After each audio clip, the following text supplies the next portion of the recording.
Amigos y hermanos, hoy iniciamos una nueva meditación de la palabra de Dios. Vamos a leer en el libro de Jueces capítulo 6 y leeremos los primeros 10 versículos. Jueces 6, versículo primero. Los hijos de Israel hicieron lo malo ante los ojos de Jehová, y Jehová los entregó en mano de Madián por 7 años. Y la mano de Madián prevaleció contra Israel. Y los hijos de Israel, por causa de los madianitas, se hicieron cuevas en los montes y cavernas y lugares fortificados. Pues sucedía que cuando Israel había sembrado, subían los madianitas y amalecitas y los hijos del oriente contra ellos, subían y los atacaban. Y acampando contra ellos destruían los frutos de la tierra hasta llegar a Gaza, y no dejaban qué comer en Israel, ni ovejas, ni bueyes, ni asnos. Porque subían ellos y sus ganados, y venían con sus tiendas en grande multitud como langostas. Ellos y sus camellos eran innumerables. Así venían a la tierra para devastarla. De este modo empobrecía Israel en gran manera por causa de Madián, y los hijos de Israel clamaron a Jehová. Y cuando los hijos de Israel clamaron a Jehová a causa de los madianitas, Jehová envió a los hijos de Israel un varón profeta, el cual les dijo: Así ha dicho Jehová, Dios de Israel: yo os hice salir de Egipto, y os saqué de la casa de servidumbre, os libré de mano de los egipcios, y de mano de todos los que os afligieron, a los cuales eché delante de vosotros, y os di su tierra. Y os dije: yo soy Jehová vuestro Dios. No temáis a los dioses de los amorreos, en cuya tierra habitáis. Pero no habéis obedecido a mi voz. Vamos a empezar a analizar las victorias de Gedeón, un personaje que nos deja lecciones maravillosas para nuestra vida espiritual. Antes de entrar a considerar las victorias de Gedeón, yo quiero hacer un preámbulo del marco histórico en el cual se encontraba la nación y las circunstancias en que Dios levantó a este humilde siervo para darle una victoria aplastante sobre el enemigo. El libro de los Jueces corresponde a la época en que Israel fue gobernado por jueces, y a menudo se hace referencia a este libro en el Nuevo Testamento y en otras partes de la Biblia. En esa época el pueblo llegó a rechazar a Dios como su gobernante. Grave pecado. Qué lástima que esta tendencia y este hábito y este pecado de los antiguos es hoy uno de los pecados comunes, frecuentes casi en todos los gobernantes de la tierra. No tienen a Dios en cuenta, no toman a Dios para guiarles en los propósitos de gobernar. Por eso es que el mundo está contrariado, el mundo está sublevado, las naciones no tienen paz. Los gobernados no están de acuerdo con ninguno de sus gobernantes, y sus gobernantes no tienen rumbo porque gobiernan sin Dios, y si tienen un rumbo es un rumbo equivocado, que lleva a mayores desastres y enfrentamientos entre los gobernados. Israel llegó a rechazar a Dios como su gobernante en aquella época. Parece haber sido escrito el libro de los Jueces antes que David tomase a Sión.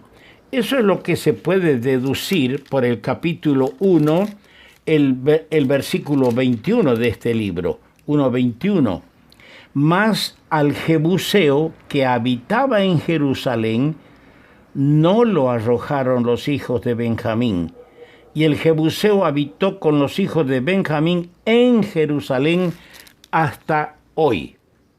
Esto nos da a entender que David no había tomado a Jerusalén, a Sión todavía. Estaba el Jebuseo allí viviendo. Parece que fue escrito también después que había un gobierno monárquico, porque leemos en el capítulo 17, el versículo 6, en aquellos días no había rey en Israel, cada uno hacía lo que bien le parecía. Cada uno hacía lo que bien le parecía. Y el capítulo 21, verso 25, dice lo mismo. En estos días no había rey en Israel.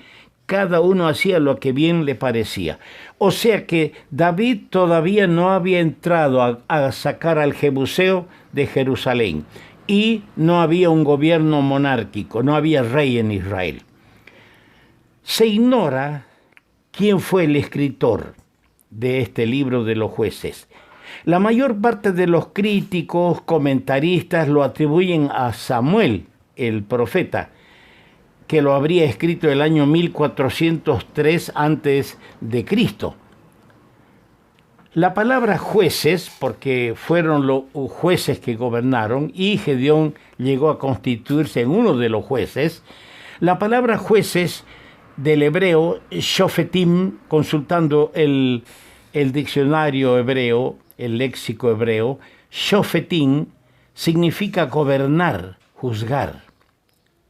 Contando el libro de los jueces, encontramos 15 jueces durante el periodo de la teocracia, comenzando con Otoniel, 20 años después de Josué. Los jueces eran gobernantes, jefes o caudillos de Israel durante la teocracia. ¿Qué es teocracia? Es el gobierno de Dios sobre su pueblo. Desde Josué hasta Saúl había estos gobernantes, jefes o caudillos. Eran diferentes de los administradores ordinarios de justicia entre los hebreos. Dicen los historiadores o los rabinos que a su autoridad, la autoridad de los jueces se parecía a la de los dictadores romanos y era a menudo más bien su autoridad militar más que judicial. Hay algunos casos que tenían autoridad judicial y autoridad militar, como Débora. Elí y Samuel fueron más bien gobernantes cívicos religiosos, si analizamos su actuación. La dignidad y el cargo de juez era vitalicia, no tenía un periodo limitado, era de por vida. Dios llamó a varios de los jueces, pero el pueblo generalmente los escogía. Durante los jueces no había un gobierno central en Israel. Cada uno hacía lo que mejor le parecía. Otra cosa que leyendo este libro de los jueces encontramos en estos 21 capítulos del libro, que los jueces no se hacían sentir sobre toda la nación, sobre todo Israel. La autoridad y el poder del juez que salía electo se extendía únicamente sobre la provincia que él había liberado. Tenemos un ejemplo, Sansón.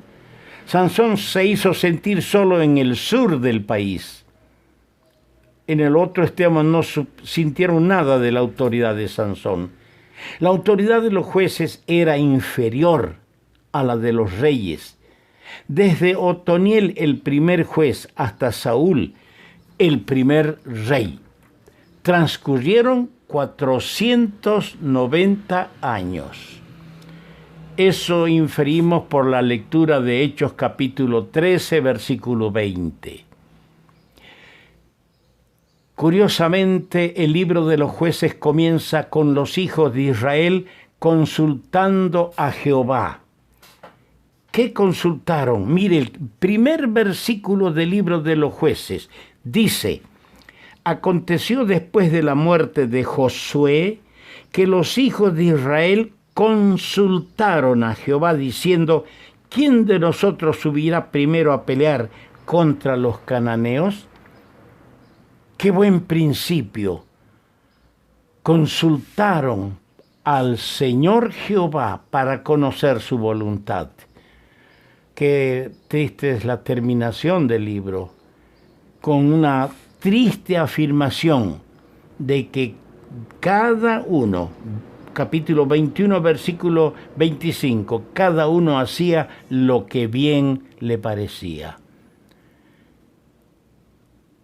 En este libro se ve, haciendo un análisis, un estudio, 7 apostasías, 7 apartamientos de Dios. Y hay 7 periodos de servidumbre al enemigo. Y son 7 periodos de servidumbre y, por supuesto, de opresión contra Israel. Dios no abandonó a su pueblo y en su gracia escuchó vez tras vez su clamor y escogió a los instrumentos menos indicados desde el punto de vista humano para librar a Israel de sus enemigos. Sí, lo bajo, lo pobre de este mundo, Dios ha escogido para avergonzar a los sabios. El pueblo de Dios había caído bajo la mano disciplinaria de Dios, y esto es grave. Cuando el cristiano, el creyente, la iglesia cae bajo la mano disciplinaria de Dios, y en este caso Madián era el instrumento para castigarles. La causa de su lastimoso estado de Israel se deduce en la frase que hemos leído en el verso 10, pero no habéis obedecido a mi voz. Esto es muy grave, hermanos míos. Oír la voz de Dios, oír el mandato de Dios y no obedecerlo. Están ahora ellos oprimidos por un enemigo que les arrebata el alimento.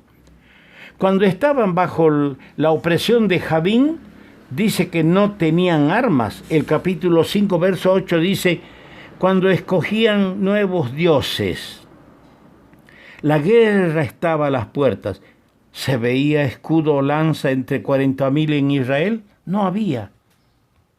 No tenían armas. ¿Qué dice la Escritura acerca del creyente en Romanos 13, 12? La noche está avanzada. Vistámonos las armas de la luz. El creyente tiene armas y debe vestirse las armas de la luz para enfrentar al poderío de las tinieblas. Pero ahora, en este capítulo 6, Israel no tiene alimentos. El creyente tiene el alimento. Hoy día, hermano, ¿te has alimentado con la palabra de Dios? ¿Te levantas a orar, a tener comunión con tu Dios, a expresarle lo que siente, lo que le agradeces, lo que le pides? ¿Y has leído la palabra de Dios, tu alimento? No dejes que las ocupaciones, los quehaceres, las cosas que legítimamente demandan nuestra prioridad, no dejes que ellas te priven de un momento de alimento con la palabra de Dios. Lo que le ocurrió a Israel es un fiel cuadro de lo que sucede hoy a los creyentes. No vivimos en obediencia a la palabra de Dios. Hay una rebelión, un desacato, pero generalizado en las congregaciones. Por eso estamos debilitados, hermanos. Por eso estamos empobrecidos y somos víctimas de las incursiones de la carne. En este caso en Israel, las incursiones de Madián, figura de la carne. Por esto no hay en nuestras vidas frutos para Dios, como en los días de Israel de nuestro estudio. Dice el verso 6 que Israel había empobrecido en gran manera. De este modo empobrecía Israel en gran manera. Tres clases de pobreza se ve en Israel. En el verso 1, la pobreza espiritual. ¿Por qué? Porque los israelitas hicieron lo malo ante los ojos de Jehová. Empobrecieron.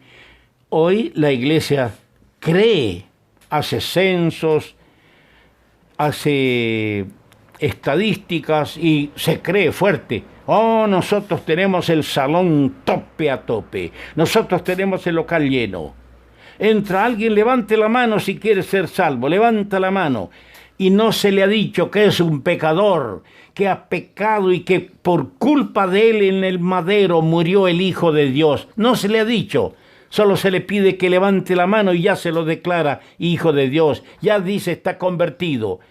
Y empiezan en las estadísticas a contar a los muertos como vivos. La iglesia de la Odisea, en el capítulo 3 de Apocalipsis, decía, yo soy rico, no tengo necesidad de nada. ¿Y qué le dijo el Señor? Eres desventurado, miserable, pobre, ciego y desnudo. Ese es el estado de la iglesia profesante de Jesucristo en nuestros días. Hagamos un análisis, hagamos una vista al interior de nosotros personalmente, de nuestras familias y de la congregación. Y vamos a darnos cuenta que estamos pobres espiritualmente. En segundo lugar, había pobreza social, porque dice el versículo 2 que venían los madianitas y por culpa de ellos, porque los perseguían, los mataban, se hicieron cuevas en los montes y cavernas y lugares fortificados. Tuvieron que vivir en cuevas, en los montes, en las cavernas. No podían juntarse para hacer vida social, para cantar a Dios, para orar juntos. No podían visitarse el uno al otro. Había pobreza social. Y en tercer lugar, por los versos 3 al 4, vemos que había pobreza financiera, pobreza espiritual, pobreza social, pobreza financiera, porque los frutos de la tierra estaban destruidos y no había alimentos para el ganado. La victoria de Gedeón, cuyo nombre significa abatidor o destructor, era en realidad una serie de victorias que culminaron en la aplastante derrota del enemigo que durante 40 años no volvió a molestar a Israel. Después de este preámbulo, en la próxima audición vamos a entrar a analizar en detalle a este personaje, Gedeón, destructor, y su aplastante victoria.